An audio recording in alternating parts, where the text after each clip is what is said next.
பார்த்தார். சரிதான். ஆனாலும் பராசக்தி கேட்டதாக இல்லை. அடம்பிடித்ததின் காரணத்தினால் அப்படி என்று சொல்லி பார்வதி காணும்படி எம்பெருமான் ஆடுகின்றார். ஒரு நாள் அல்ல, 2 நாள் அல்ல, ஒரு வாரம் அல்ல, 2 வாரங்கள் அல்ல, சரிதான், ஒரு மாதங்கள் அல்ல, 2 மாதங்கள் அல்ல, பல வருடமாகவே ஆடிக்கொண்டிருக்கின்றார்கள். இப்படி ஆடக்கூடிய சமயத்தில் சரி இறைவன் ஆடக்கூடிய சமயம் இந்த உலகத்தில் என்ன வசதிகள் இருக்கின்றதோ உலகத்தில் உள்ள எல்லாமே அசைகின்றது. உலகத்தில் தோன்றிய அனைத்து ஜீவராசிகளும் இருக்கிறது எல்லாமே அசைகிறது. நின்ற பொருளும் அசையாத பொருளும் அசைகின்ற பொருளும் எல்லா பொருளும் அப்படியே அசைகிறது. ஏன்னா ஆடுவது யார்? இறைவன். இறைவன் இந்த உலகத்தை படைத்து ஈசன் எல்லாம் ஆடுகின்றார். மாநாடு மழுவாடு மங்கை சிவகாமி ஆடு, கோநாடு குடியாடு, சரங்கை புரட்டாடு, குழந்தை முருகேசனாடு, 30 கோடி தேவர்கள் ஆடு, 48,000 ரிஷிமார்கள் ஆடு, சங்கத்தார் சமயத்தார் ஆடு, வானவர் வானவர் ஆடு, கிண்ணறர் கிம்பருடர்கள் ஆடு, எல்லோரும் ஆடுகின்றார்கள். சரி, அதாவது ஆண்டவன் ஆடக்கூடிய சமயத்தில் உலகத்தில் இருக்கக்கூடிய வசதிகள் அனைத்துமே அசைகிறது. அப்படி அசையக்கூடிய சமயத்தில் பகவானுடைய காதை அணிந்திருந்தார், போட்டிருந்தாரே ஒரு குண்டலம். அந்த குண்டலத்தினுடைய திருவானது கலந்து வருகின்றது. அதுதான் எவ்வளவு நேரம் போறோம். அது ஓட ஓட வண்டி ஓட ஓட சக்கர தியாயம்னு சொல்லுவாங்க. உண்மைதான். அது போலத்தான். சரிதான். ஆட ஆட குண்டலத்தின் திருகு கலந்து வந்து கொண்டிருக்கிறது. சரி, பார்த்தார் எம்பெருமான். ஆமா, குண்டலம் கீழே விழுந்து விட்டால் மண்டலம் எல்லாம் அழிந்து விடும். சரிதான். ஆட்டத்தையே நிறுத்தக்கூடாது, உலகமா அழியவும் கூடாது. என்ன செய்வது என்று சொல்லி சரி பகவான் இடது காலை பூமியிலே ஊன்றினார், வலது காலை மேலே தூக்கினார். சரிதான். கலந்து வரக்கூடிய அந்த திரிகானதை தன்னுடைய கால் கட்டை விரல் கொண்டு முறைக்குகின்றார். இதை பார்த்தால் பார்வதி அம்மையானவள் மனதிற்குள்ளே அம்பிகை பராசக்தி யோசிக்கின்றார். இவ்வளவு ஆட்டத்தையும் வைத்து விட்டுதான் இறைவன் ஆட தெரியாது என்று சொல்லி சொன்னார். அப்படி என்று சொல்லி மனதிற்குள் ஒரு சந்தோஷம் வருகின்றது. அம்பிகை பார்வதியானவள் கையை கொட்டினார். கலகலவென்று சிரிக்கின்றாள். பார்வதி சிரித்தவுடனே பரமனுக்கு என்ன ஆகிறது? கோபம் வருகிறது.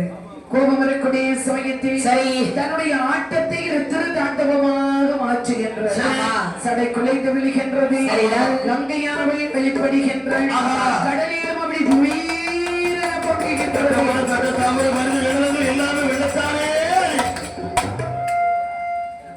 அழியக்கூடிய சமயத்தில் அதாவது கைலாச மலை கூட தண்ணீரால் மூழ்குகின்றது. இது எல்லாம் யாரால வந்தது? எல்லாம் பார்வதி சிரித்ததனால வந்தது. அன்னியே பராசக்தி இறைவனுடைய திருநடனத்தை பார்த்து சிரித்தமை காரணத்தினால் உலகமெல்லாம் வெள்ளத்தால் மூழ்கின்றது. பார்வதியாள் ஒரு கேட்டி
எம்பெருமான் ஆடக்கூடிய சமயத்தில் இறைவனுடைய ஆட்டத்தை பார்த்த அம்பிகை பராசக்தி சிரித்தமையின் காரணத்தினால் அதை உலகமெல்லாம் வெள்ளத்தால் மூழ்கின்றது.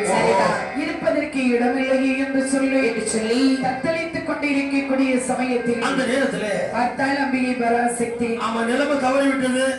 என் தலைக்கு மேல வெள்ளம் போயாச்சுது. சான் என்ன மூலம் என்ன நடக்குதுலாம் நடந்து போச்சுது. சரிதான். இனி என்ன செய்யணும்? இனி என்ன செய்யணும்? நமக்கு இருப்பதற்கு ஒரு இடம் வேணும். ஆமா ஆமா அதுக்கு ஏதாவது வழிபட வேண்டும் என்று சொல்லி அப்படி என்று சொல்லி கையில் அணிந்திருந்த கடையாளியை கலந்து தண்ணீரை விட்டறிகின்றார். யார் போட்டது? அம்மையா விட்டறி எரிகின்றாள் சொன்ன யாரா இருக்கும்? யாரு விட்டறிந்தது? எரிகின்றாள் சொன்னது யாரு? பராசக்தி விட்டறிகின்றார். யாருங்க யாரு இருக்கிறா? எரிகின்றாள் என்று சொன்னார். யாருன்னு வேண்டாம் ஐயா. எரிகின்றாள் இருக்கிறது யாரு? இருக்கிறது அம்மையும் அப்பனும். அப்ப எரிகின்றாள் சொன்னது யாரு? ஆமாதான். அப்போதுதான் பார்க்கின்றாள் அம்பிகையானவள். அம்பிகை பொட்டை அந்த கடையாளியானது கீழுலகத்திலே விழுந்து மேலோகத்திலே ஒரு செந்தாமரை மலர் வந்து தாமரை மலராக வளர்ந்திருக்கிறது. செந்தாமரை மலரில் அம்மையும் அப்பனுமாக உறைவிடமாக அமர்ந்திருக்கிறது. அங்கே அமர்ந்திருக்கக்கூடிய சமயத்தில் அழியாத பொருளாகிய செந்தலை வாழ்களுடன் சிவதரிசனம் செய்ய வேண்டும் என்று சொல்லி அந்த மார்க்கமாக பறந்து வரக்கூடிய சமயத்தில் பகவானை ஒரு இடமும் காணவில்லை. கைலாசமலையே இல்ல. அப்புறம் பகவான் எங்க இருப்பாரு? கைலாசமலை எங்க போறது தெரியவில்லையே. ஆய்மோதி தேடிக்கூடிய சமயத்திலே அங்கே அவனுடைய ஞானக்கணினால் பார்க்கின்றார். ஏன்னா எல்லா உலகத்தில் அழிஞ்சாலும் அழியாத சிரஞ்சீவிகள் இந்த கருணன் ஒருவன். அதனால அவனுக்கு தெரிகின்றது ஜீவனும் சக்தியும் இருக்கக்கூடிய இடத்திற்கு வருகின்றார். தாமரை மலரில் அம்மையும் அப்பனும் இருப்பதை கண்ட கருண் நிலையிட்டான் இறைவன். தாங்கள் இருந்த கைலாசமலை எங்கே இறைவன்? தாமரை பொருவிலே அம்மையும் அப்பனுமாக தத்தளித்துக் கொண்டிருக்கின்றீர்களே, இப்படி இருக்க வேண்டிய காரணம் என்ன இறைவன்? பக்கத்தில் அமர்ந்திருக்கின்றாலே பார்வதி. அந்த கருடனை பார்த்து என்ன சொன்னார் தெரியுமா? என்ன சொல்லுகின்றார்? இறைவா, இப்படி நாங்கள் இருவேரும் இருக்க வேண்டிய காரணம் என்ன தெரியுமா? எப்படி? பார்வதி சொல்லுகிறேன்.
இப்படி தாங்கள் அமர்ந்து இருக்க வேண்டிய காரணம் என்ன?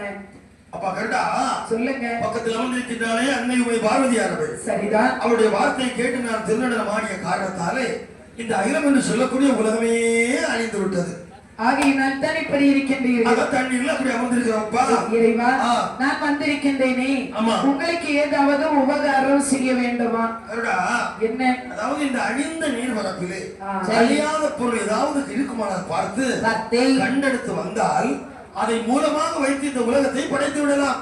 வார்த்தையை கேட்டான் இந்த கருடனானவள் அடே சிவனுடைய சொல்லை தட்ட முடியாமல் சரிதான் எங்கே பறந்து வருகின்றான் பாரு பறந்து சண்டைக்காரோடை